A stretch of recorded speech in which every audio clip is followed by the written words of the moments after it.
S, ಭಾರತದ air defence system ಸಂಭವನೀಯ ದಾಳಿ ಏನಿದೆ, ಪಾಕಿಸ್ತಾನದ ಸಂಭವನೀಯ ದಾಳಿಯನ್ನು ತಡೆಯುವಂತ ಸಾಮರ್ಥ್ಯ ಹೊಂದಿದೆ. ಈ ಮಧ್ಯೆ ಪಂಜಾಬ್ನ ಅರಣ್ಯ ಪ್ರದೇಶದಲ್ಲಿ ಸೇನಾಪಡೆ ಭರ್ಜರಿ ಭೇಟಿಯಾಡಿದೆ. ಉಗ್ರರು ಸಂಗ್ರಹಿಸಿಟ್ಟಿದ್ದಂತ ಅಪಾರ ಪ್ರಮಾಣದ ಶಸ್ತ್ರಾಸ್ತ್ರಗಳನ್ನ ವಶಕ್ಕೆ ಪಡೆಯಲಾಗಿದೆ. 2 ಗ್ರೆನೇಡು, 2 IED ಅಂದ್ರೆ ಸುಧಾರಿತ ಸ್ಫೋಟಕ, 5 P-86, ಒಂದು ವೈರ್ಲೆಸ್ ಕಮ್ಯುನಿಕೇಶನ್ ಸಾಧನ, ಇದೆಲ್ಲವನ್ನ ಕೂಡ ವಶಪಡಿಸಿಕೊಳ್ಳಲಾಗಿದೆ.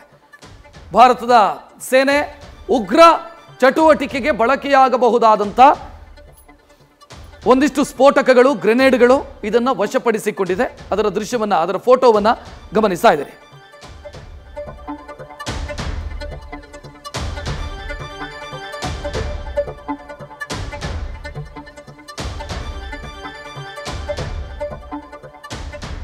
ಭಾರತ ಎಲ್ಲ ರೀತಿಯ ಸಿದ್ಧತೆಯನ್ನ, ದಾಳಿಯನ್ನು ತಡೆಯೋದಕ್ಕೆ ಮಾಡ್ತಾ ಇದೆ. ಅಂದರೆ ಪಾಕಿಸ್ತಾನದಿಂದ ಸಂಭವನೀಯ ದಾಳಿ ಆದರೆ ಅದನ್ನು ತಡೆಯೋದಕ್ಕೆ ಬೇಕಾದಂಥ ಸಿದ್ಧತೆಯನ್ನು ಮಾಡಿಕೊಳ್ತಾ ಇದ್ದಾರೆ.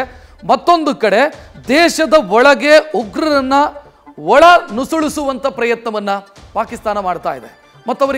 ಮತ್ತು ದೇಶದ ಒಳಗೆ ಇರುವಂಥ ಸ್ಲೀಪರ್ ಸೆಲ್ಗಳೇನಿದ್ದಾವೆ ಅವರಿಗೆ ಆಯುಧಗಳನ್ನು ಒದಗಿಸುವಂಥ ಕೆಲಸವೂ ಕೂಡ ಆಗ್ತಾ ಇದೆ. ಪ್ರಮುಖವಾಗಿ ಪಂಜಾಬ್ ಗಡಿಯಲ್ಲಿ ಸದ್ಯ ಭಾರತದ ಆರ್ಮಿ ನಡೆಸಿದಂಥ ಕಾರ್ಯಾಚರಣೆಯಲ್ಲಿ ಒಂದಿಷ್ಟು ವಸ್ತುಗಳು ಪತ್ತೆಯಾಗಿದ್ದನ್ನು ಗಮನಿಸ್ತಾ ಇದ್ದೀರಿ. ಅದು ಗ್ರೆನೇಡ್ ಇರಬಹುದು, IED ಅಂತಂದ್ರೆ ಸುಧಾರಿತ ಸ್ಫೋಟಕಗಳು, ಇದೆಲ್ಲವೂ ಕೂಡ ಪತ್ತೆಯಾಗಿದ್ದನ್ನು ನೋಡ್ತಾ ಇದ್ದೀರಿ. ನ್ಯೂಸ್ ಫಸ್ಟ್, ನಿರ್ಭೀತಿಯಿಂದ ನಿಮ್ಮ ಪರವಾಗಿ.